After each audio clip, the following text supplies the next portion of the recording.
Good afternoon, Larry Richardson, the President and CEO of the YMCA of the Roses. First of all, and most of all, Merry Christmas to all of our families out there.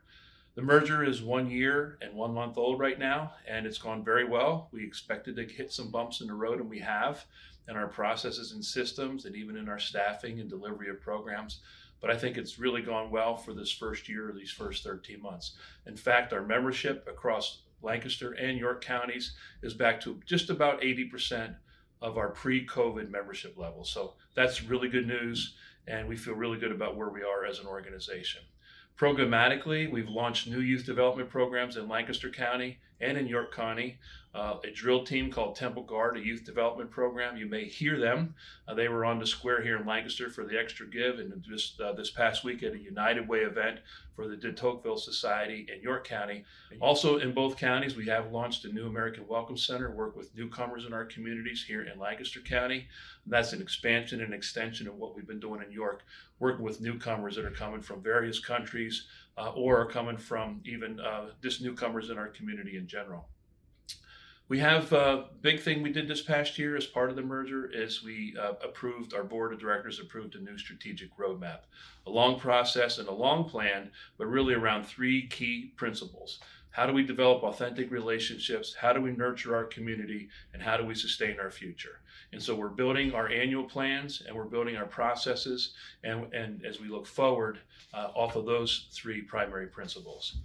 What has challenged us is challenging everybody, right? Inflation has challenged us, and it really has hit us hard, especially around our utilities.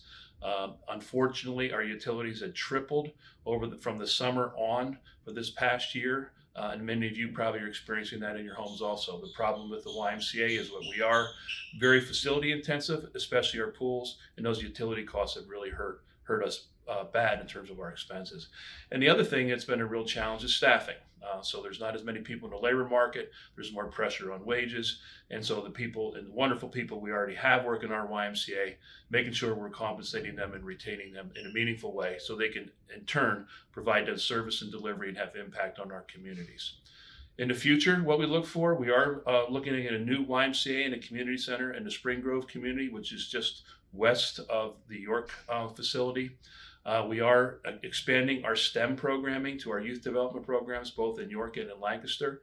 We're looking at a new early intervention program here in Lancaster County in pre-K counts that will start caring for infants up to 3-year-olds to then feed into our preschool, pre-K counts preschool program here in Lancaster County. And finally, we're initiating the study working with the Manheim Borough on a potential YMCA programs and services in collaboration and partnership with the Manheim Borough. So a lot going on, a lot has been accomplished. 167 years later, this YMCA, we've appreciated your support, and once again, Merry Christmas.